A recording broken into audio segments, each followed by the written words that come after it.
Dice que el hermano había mencionado el domingo pasado de que la tendencia de uno es eh, confundir a veces la diferencia entre dones y talentos. Podemos decir que es similar, ¿verdad? Pero fíjense que en este caso, dones espirituales viene de dos palabras en griego, charismata, neumática. Charismata viene de la raíz charis, que significa gracia, y eso denota algo que es inmerecido. Y, y neumática es la palabra espirituales, ¿no? O sea, que básicamente un don espiritual es algo, un regalo que Dios nos da de manera inmerecida, pero viene de parte de Dios, por supuesto. Entonces, como les estaba diciendo, a veces nosotros confundimos esos dos términos, lo que es dones y talentos. Pero ¿cuál es la diferencia entre dones espirituales o habilidades o talentos naturales? Básicamente, la diferencia es que ambos vienen de Dios, tanto los dones como los talentos, pero la diferencia es que los talentos lo tienen tanto los creyentes como los no creyentes. Esa sería una diferencia. Por ejemplo, un inconverso puede tener un talento para la música y también un cristiano también lo puede tener. Sí, a la ver, vamos, un talento que es algo que Dios le da a esa persona, una capacidad, una habilidad. En cambio, los dones espirituales son dados por el Espíritu Santo, por el Espíritu de Dios, y se le da solo a aquellos que llegan a la salvación, como lo acaba de mencionar el hermano Moisés. O sea, ningún inconverso puede recibir un don espiritual. Tiene que llegar a los pies del Evangelio, a los pies de Cristo, primeramente para que lo pueda recibir. Entonces, los dones espirituales son efectivamente capacidades dadas por Dios para el servicio espiritual, para la iglesia. Así que un nuevo creyente puede descubrir un deseo, una habilidad de servir de una forma que quizás él no hubiera nunca antes imaginado antes de ser salvo, porque precisamente ese regalo lo da Dios al momento de su salvación, al momento de haber llegado a los pies de Cristo. Vamos a leer Primera de Pedro 4. Primera de Pedro capítulo 4, versículos 10 y 11. Dice así, según cada uno ha recibido un don especial. Estoy leyendo de la versión Biblia de las Américas. Según cada uno ha recibido un don especial, úselo sirviéndose los unos a los otros como buenos administradores de la multiforme gracia de Dios. El que hable, que hable conforme a las palabras de Dios. El que sirve, que lo haga por la fortaleza que Dios da, para que en todo Dios sea glorificado mediante Jesucristo, a quien pertenece la gloria y el dominio por los siglos de los siglos. Fíjense que en el versículo 10 aquí dice, en principio del versículo 10 dice, según cada uno. ¿A qué se refiere con cada uno? Se refiere a cada cristiano. O sea que cada cristiano ha recibido un don especial. Entonces, si cada cristiano ha recibido un don especial, entonces, ¿en qué momento lo recibió? El hermano lo había dicho la respuesta, al momento de su salvación, al momento de su conversión. Entonces, ahora, otro detalle importante que podemos ver allí en ese versículo 10 es que esa palabrita, el artículo ¿cuál es el significado de ese Dice que cada uno ha recibido un don especial. Básicamente aquí lo que dice que ahí está indicando que el don que recibe el cristiano, el creyente, es un don singular. Al momento de ser salvo, cada cristiano recibe un don singular. O sea, y es un solo don, pero como lo había mencionado el hermano, ese don no viene solo, viene con otro conjunto de dones también que lo complementan. Es una mezcla de varios dones. Por ejemplo, podemos decir el don de enseñanza. Es un don que, que básicamente tiene que tener un anciano o un líder de la congregación. Pero ese don de enseñanza no viene solo, porque eso requiere de que la persona tenga la capacidad de retener lo que está leyendo, de retener lo que está estudiando para poderlo comunicar a los oyentes de la congregación. Entonces, no es solamente el de enseñar, sino también de tener retentiva, de tener memoria, y eso, por supuesto, Dios lo dota para poder hacer eso.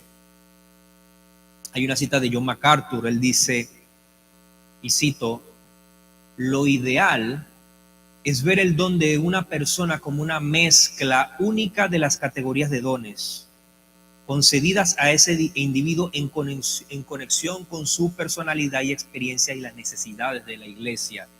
Cada creyente se vuelve tan único espiritualmente como sus huellas son únicas específicamente. Fin de la cita. Y hay muchos ejemplos para ilustrar esto. Por ejemplo, el hermano mencionaba también acerca del equipo de fútbol, ¿no? De que un equipo de fútbol tiene 11 jugadores, pero cada uno cumple una función diferente dependiendo de la posición. Entonces, un delantero no puede estar en posición de defensa porque obviamente él tiene la capacidad que el otro no tiene. Entonces, es más o menos en el mismo sentido, igual que en el cuerpo humano.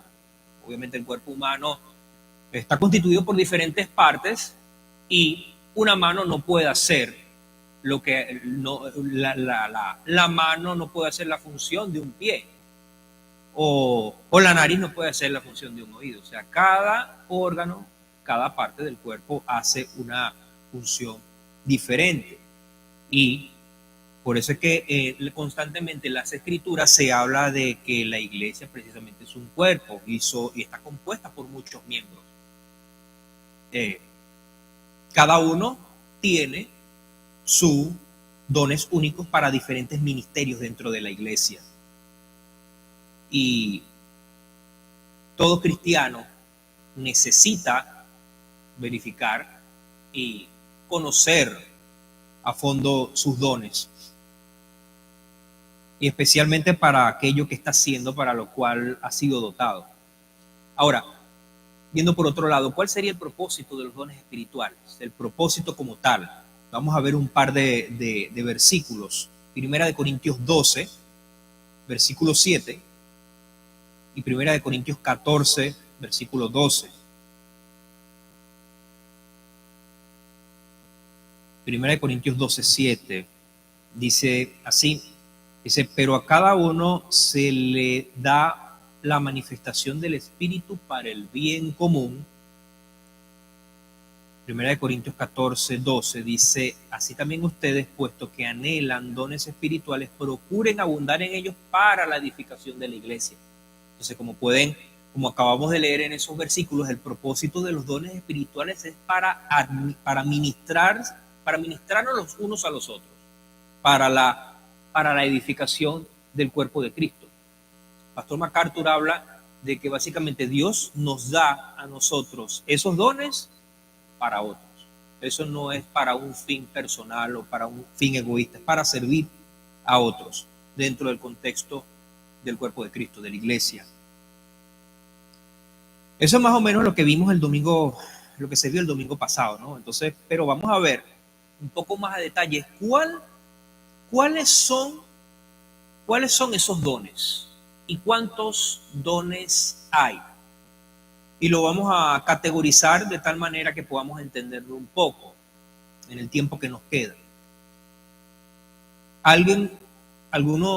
Puede que alguno se puede preguntar, ¿cuántos dones hay?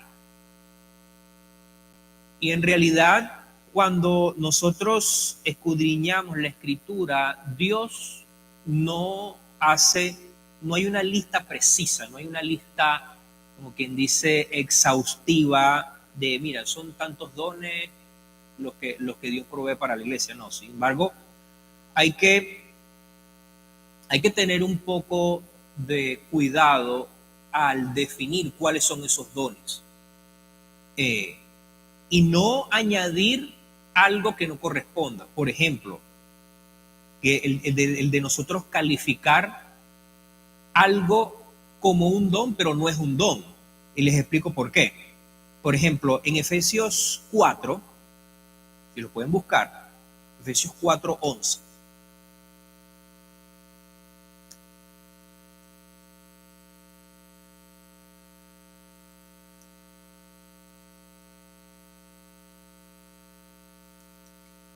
Fíjense lo que dice Efesios 4:11. Aquí habla, y él dio a algunos el ser apóstoles, a otros profetas, a otros evangelistas, a otros pastores y maestros, a fin de capacitar a los santos para la obra del ministerio. Pero fíjense, Dios designó a personas específicas, a hombres capacitados para dirigir la iglesia, ¿verdad? Entonces, pero fíjense que hay un versículo que precisamente es en 1 Corintios 12, el versículo 28, ahorita lo vamos a ver. Algunos de esos hombres dotados los añaden en esa lista de dones, porque son mencionados juntamente con los dones. Fíjense, 1 Corintios 12, 28, dice, y en la iglesia, 1 Corintios 12, 28, y en la iglesia Dios ha designado primeramente apóstoles, en segundo lugar profetas, en tercer lugar maestros, luego milagros, después dones de sanidad, ayudas, administraciones y diversas clases de lengua. Obviamente no podemos ver el versículo 28 aislado, o sea, hay que leer el capítulo completo para ver el contexto. Si usted ve el capítulo completo de 1 Corintios 12, se va a dar cuenta de que se está hablando precisamente de los dones espirituales y de los hombres capacitados que tienen precisamente esos dones. Entonces, hay que ver el contexto del capítulo completo, pero obviamente ahí podemos observar que profeta, apóstol, no es un don. O sea, no, que esta persona tiene el don de apóstol. No, o sea, no, es porque el apóstol es un nombramiento, es una posición, es un oficio, no es un don. Es lo que dice 2 de Timoteo 1, del 10 al 11. Dice, pero que ahora ha sido manifestada por la manifestación de nuestro Salvador Jesucristo, el cual quitó la muerte y sacó a la luz la vida y la inmortalidad por el Evangelio, del cual yo fui constituido predicador, apóstol y maestro de los gentiles.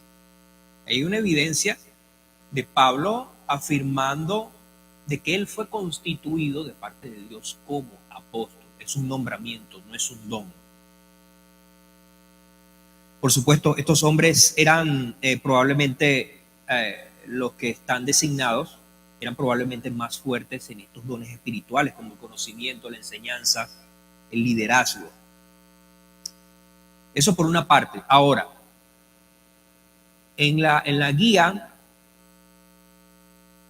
se habla de categorías de dones espirituales. Entonces se habla de dos, se pueden dividir en dos categorías mayores. Están los dones permanentes y están los dones temporales.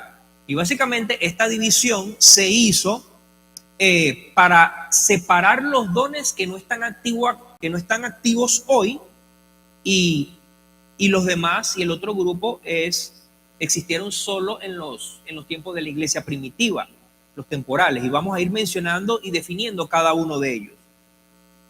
En el grupo de los dones permanentes, encontramos lo que es el don de enseñanza, el don de la fe, la sabiduría, conocimiento, discernimiento, misericordia, exhortación, generosidad, liderazgo o administración, servicio, don de ayuda y don de profecía. Vamos a irlo definiendo cada uno mientras lo voy mencionando. El don de enseñanza consiste básicamente en valga la redundancia, es la habilidad de poder enseñar la palabra de Dios y ayudar a los oidores, a los que escuchan la palabra, a comprender las escrituras conforme a la intención del autor. Esa sería básicamente la definición de lo que es el don de enseñanza. Ahora, el don de la fe,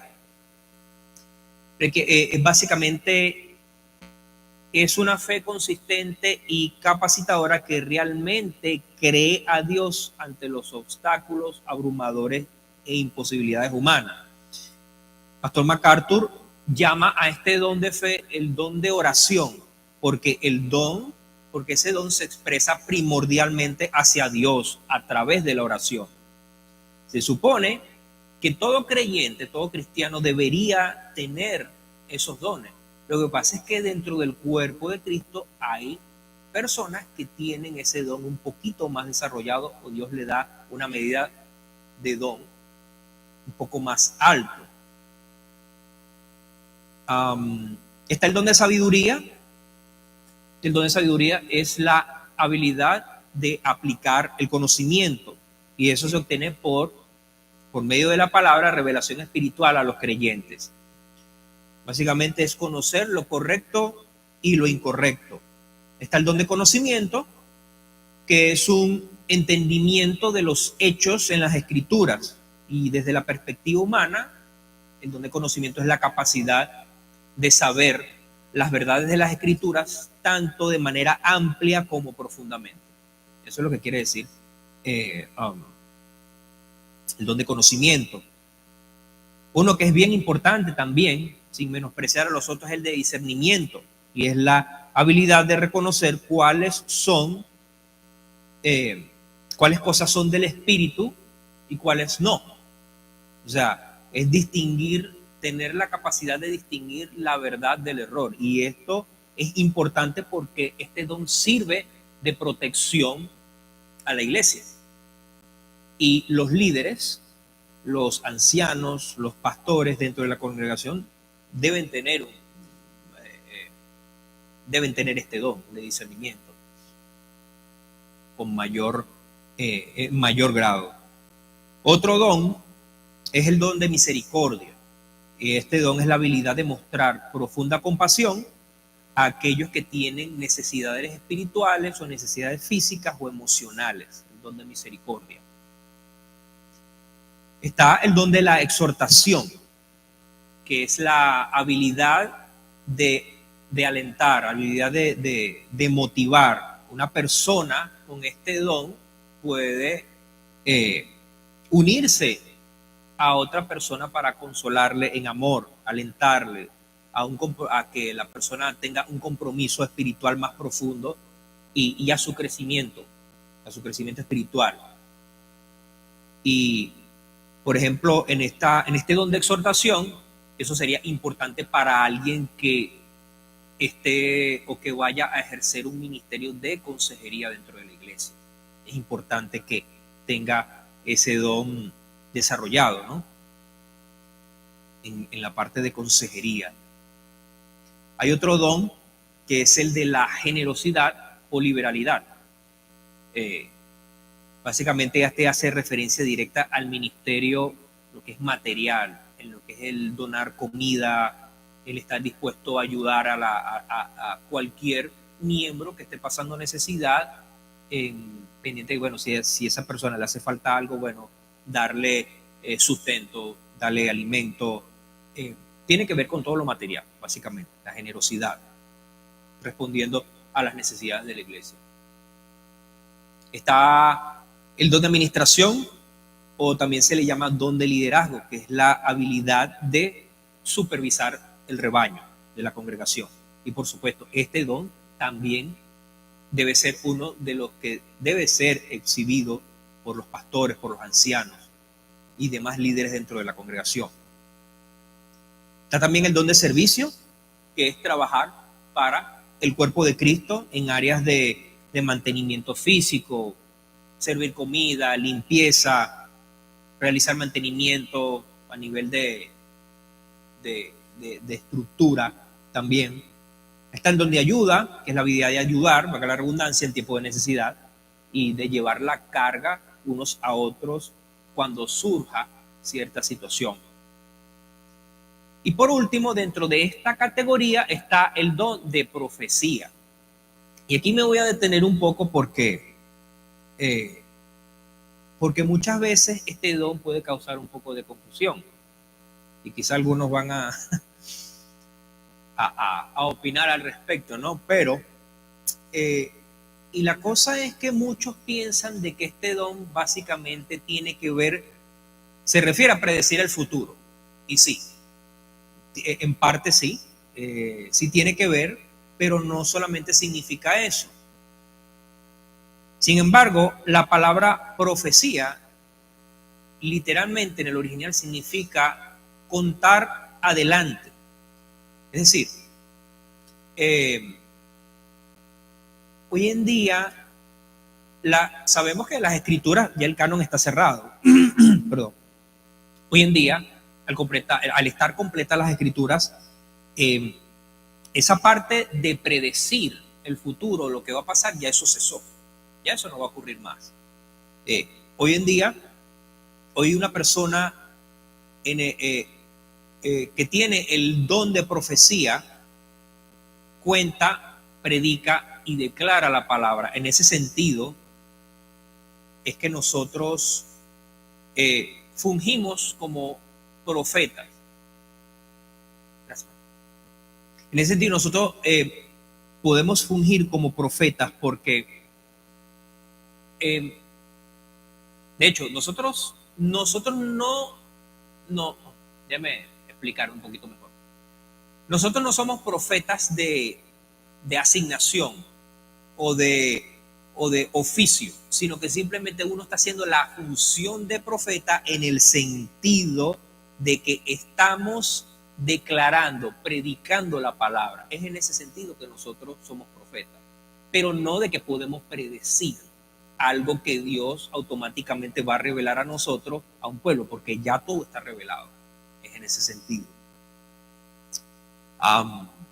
No sé si tengan alguna pregunta, algún comentario que tengan que añadir a esto, alguna duda, levante la mano y me dice, por favor. Hermano.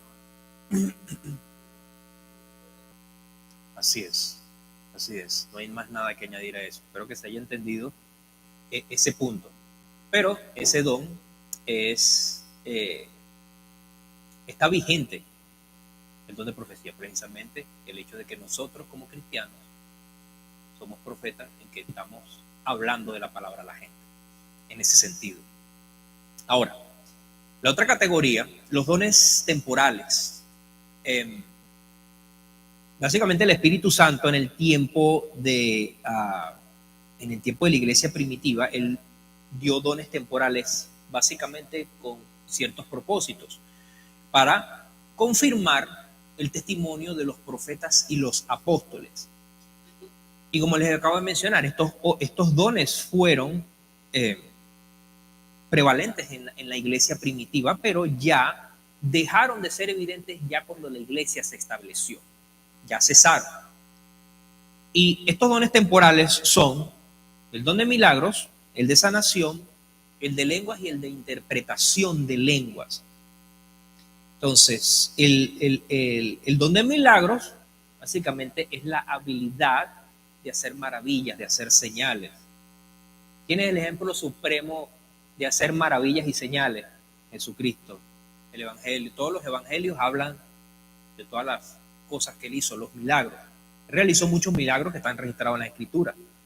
También el apóstol Pablo, él usó ese don. Él tenía el don de milagros para afirmar su apostolado, así como lo dice 2 Corintios 12.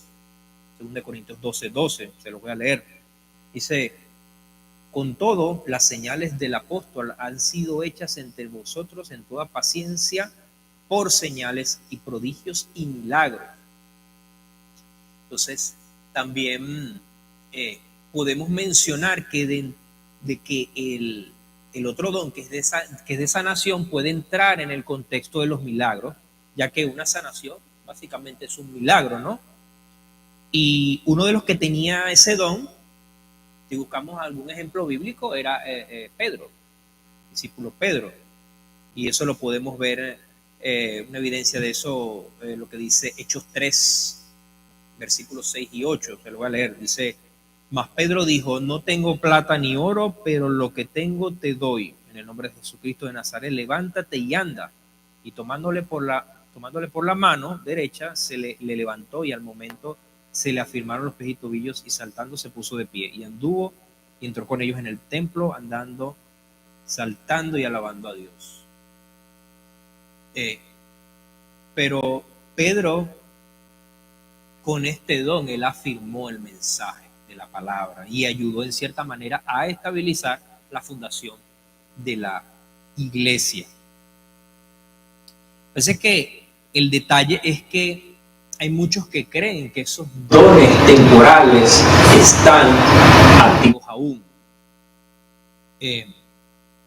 Y lo digo porque, por ejemplo, el don de sanación, el don de lenguas, esos son dones que son muy prominentes dentro de la denominación pentecostal carismática. Y puedo dar fe de ello porque yo vengo de ese contexto de hace mucho tiempo, y de verdad que era algo bien, bien loco, bien descabellado, porque las personas decían de que, bueno, de que Dios sana, y de repente hay una denominación, no sé si la han escuchado, de Pare de Sufrir. Ellos son uno de los que promueven esas cosas, y lamentablemente hay muchos adeptos a esa secta porque básicamente se aprovechan de la necesidad de la gente. Muchas personas están enfermas, entonces la gente está desesperada por querer. Entonces ellos comercializan, y se quiere decir, la sanidad. Hace tiempo eso estaba muy proliferado en Venezuela. Estos hombres utilizaban productos físicos, por lo menos ellos comercializaban, y que el aceite consagrado del templo de Salomón, cómprelo y entonces para que usted quede sano, pare de sufrir, pare de sufrir. Pero lamentablemente mucha gente cayó en eso, y eso básicamente se convirtió en un imperio de billetes, porque le sacaban el dinero a la gente a costa de esos falsos milagros, de esas falsas sanaciones. Entonces es muy lamentable cómo mucha gente ha caído en eso, ¿no? Entonces, pero nosotros podemos demostrar de que efectivamente esos dones ya no están vigentes, esos dones temporales ya no existen hoy en día. Por ejemplo, el propósito o el fin del don de la sanación y los milagros, ¿cuál era el propósito en realidad? El propósito original era confirmar el mensaje del Evangelio. Primer propósito. Eso lo podemos ver en Hebreos 2, 3 y 4. Vamos a buscarlo. Sí, Hebreos 2, 3 y 4 dice: asimismo, las ancianas deben ser reverentes en su conducta, no calumniadoras ni esclavas de mucho vino, que enseñen lo bueno para que puedan instruir a las más jóvenes. O no, este no es. Disculpen, este no es el versículo. Pero básicamente los propósitos era confirmar el mensaje del Evangelio, también confirmar la veracidad de los apóstoles, como les acabo de leer en 2 de Corintios, versículo 12, capítulo 12, versículo 12, confirmar al apóstol Pablo. Entonces, en líneas generales, el propósito de la sanación y los milagros, o sea, no son requeridos hoy en día. ¿Por qué? Porque nosotros tenemos ya las escrituras, ya el canon está cerrado de hace mucho tiempo, las escrituras están completas, y entonces el mensaje ya no necesita ser validado como proveniente de Dios. Esa era una evidencia para validar el Evangelio. Y también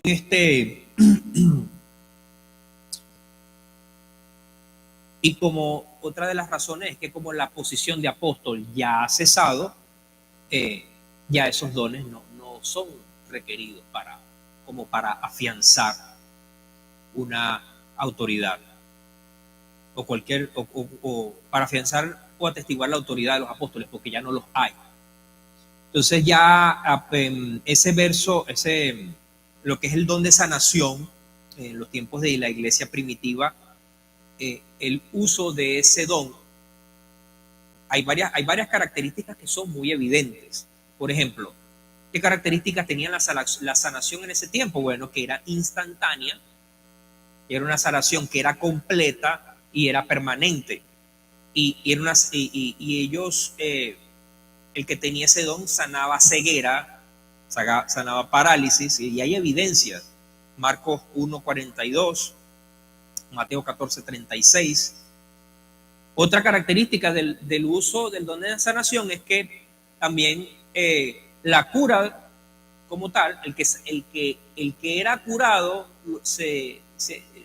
la persona que lo curaba era de manera incondicional. Es decir, la persona no necesitaba tener fe para que ocurriera la sanación. No era un requisito. Entonces, obviamente, como les acabo de mencionar, la manifestación de ese don de sanación no coincide con la iglesia, eh, hoy no coincide con la iglesia primitiva, porque ahorita los que dicen ser sanadores, esa gente, ellos no sanan de manera instantánea y no lo hacen completamente ni permanentemente, o sea, son unos charlatanes. Ya. Y además de eso, esas personas no sanan personas con ceguera o parálisis o condiciones similares. Por eso es que nosotros creemos que hoy en día no hay dones de sanación. Y eso no está activo hoy. Um, hay algunos que no pueden, que a lo mejor no estén de acuerdo con esta verdad. Y es bastante controversial, pero Dios es soberano. Y nosotros sabemos que Dios, que si Dios ve, si hay una persona postrada en una cama, por supuesto, Dios la puede sanar. Dios es soberano, Él lo puede hacer. Pero, ¿cómo les digo? Pero hoy Dios sana, pero a través de la oración. A través de la oración. Y por eso es que uno también hace énfasis en el sentido de cuando tenemos personas dentro de la congregación que están enfermas, nosotros no le imponemos las manos para que se salen inmediatamente, simplemente oramos por ellos para que Dios haga la obra y, y Dios sea glorificado en medio de la situación de esa persona. Entonces, sé que hay algunos por ejemplo, que está abrazando la sana doctrina van a tener ese conflicto en recibir esta verdad. Y, y si a la ver vamos, esas personas charlatanes que dicen que tienen el don de sanación, y bueno, si usted tiene el don de sanación de real, bueno, ¿por qué no va al hospital? Al hospital, a los niños que tienen cáncer, por ejemplo. Se supone que si hubiese tenido ese don de sanación, se supone que inmediatamente esas personas estuvieran sanas inmediatamente. Y todo eso está comprobado en la escritura. Entonces, tenemos que tener mucho cuidado con eso. El otro don de esa categoría está en el don de... Ajá, hermano. Sí, hermano. Sí, o sea, la cuestión es que este es un punto bien controversial y mucha gente, básicamente, estas iglesias o estas sectas se han aprovechado de la necesidad de la gente precisamente porque están enfermos. Entonces, al ellos escuchar, wow, mira, te tengo la solución para tus problemas, te voy a sanar, tengo el don, oye, la gente se llena, si no está nutrida con la palabra, la persona cae, porque hay un desespero. Entonces, la gente cae, lamentablemente, ¿no? Rapidito, el último punto es, el otro don es el de lenguas, interpretación de lenguas. Y este es otro tema también bastante, sí, definitivamente si uno no estudia la palabra, uno no va a entender bien el propósito, pero básicamente el propósito de las lenguas y la interpretación es para hay varios, ¿no? Entonces uno de ellos es la que los que hablaban en lenguas era para testificar la salvación de los gentiles. Hay varios versículos, Hechos 10:47.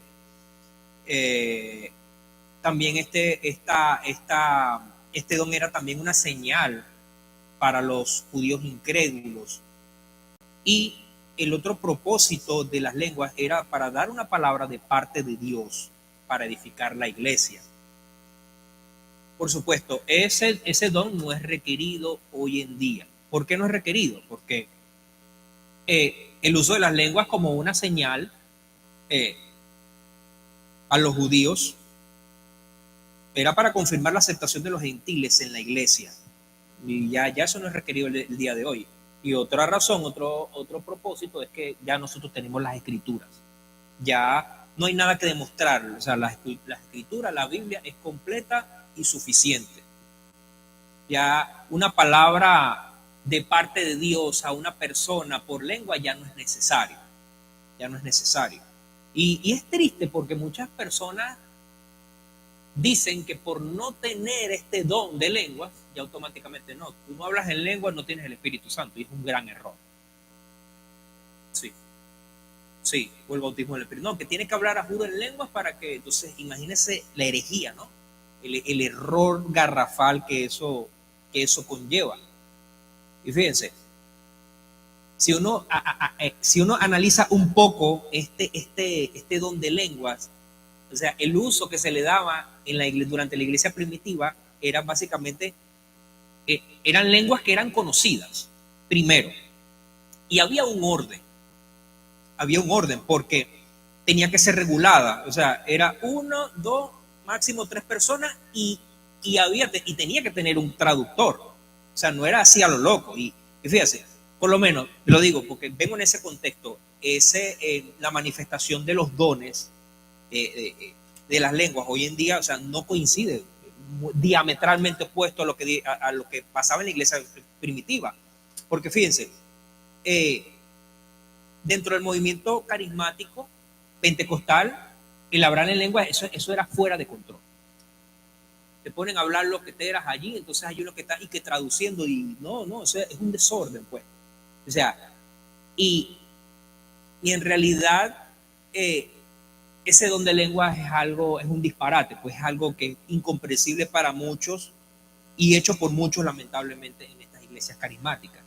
Y por eso es que muchas personas, o sea, básicamente están poniendo la reputación de Cristo por el piso y nos tildan a nosotros de locos.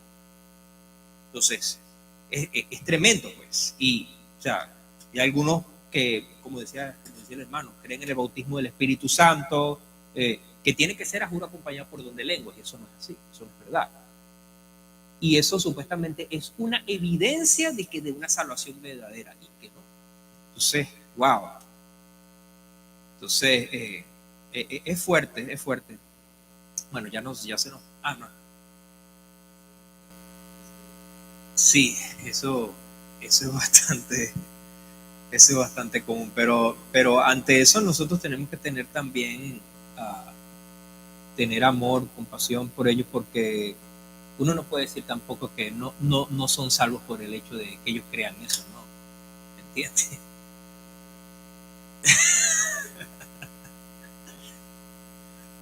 Sí, sí, de verdad que es fuerte. Pero bueno, hermano, vamos a dejarlo hasta aquí. Vamos a orar para despedir este tiempo. Señor, gracias. Gracias por tu palabra. Gracias por este tiempo, Señor, que permitido que estemos aquí para nutrirnos más con ella, Señor. Pido que nos ayudes, Padre, que nos ayudes. Que nos ayudes a tener discernimiento, Señor, a saber y ser intencionales como creyentes en enfocarnos en servir y estar atentos, Señor, a las necesidades de los hermanos de la iglesia. Ese es el fin, Señor, el propósito principal, que podamos utilizar esos dones que tú nos has dado para beneficio de tu iglesia, Señor. Ayúdanos, Señor, danos sabiduría para no caer en ningún tipo de arrogancia, o que podamos, Señor, creer de que esos dones que tú nos has dado los merecemos y que lo usemos de manera egoísta. Te pido que nos guardes y nos ayudes, Señor. Y te entregamos, Señor, en tus manos el tiempo de, de cántico, Señor, y también de predicación de tu palabra. Gracias por la vida de mis hermanos, Señor. En el nombre de Jesús.